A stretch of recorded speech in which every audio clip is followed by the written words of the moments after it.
شروع اللہ کا نام لے کر جو بڑا مہربان نہایت رحم والا ہے۔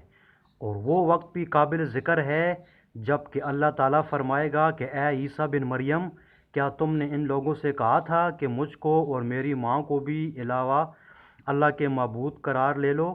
عیسیٰ عرض کریں گے کہ میں تو تجھ کو منزہ سمجھتا ہوں، مجھ کو کسی طرح زیبا نہ تھا کہ میں ایسی بات کہتا جس کے کہنے کا مجھ کو کوئی حق نہیں۔ اگر میں نے کہا ہوگا تو تجھ کو اس کا علم ہوگا، تو میرے دل کے اندر کی بات بھی جانتا ہے، اور میں تیرے نفس میں جو کچھ ہے اس کو نہیں جانتا۔ تمام غیبوں کا جاننے والا تو ہی ہے۔ میں نے تو ان سے اور کچھ نہیں کہا مگر صرف وہی جو تو نے مجھ سے کہنے کو فرمایا تھا کہ تم اللہ کی بندگی اختیار کرو، جو میرا بھی رب ہے اور تمہارا بھی رب ہے۔ میں ان پر گواہ رہا جب تک ان میں رہا، پھر جب تو نے مجھ کو اٹھا لیا تو ہی ان پر مطلع رہا، اور تو ہر چیز کی پوری خبر رکھتا ہے۔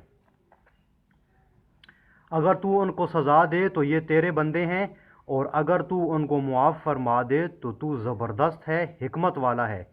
اللہ ارشاد فرمائے گا، یہ وہ دن ہے کہ جو لوگ سچے تھے ان کا سچا ہونا ان کے کام آئے گا۔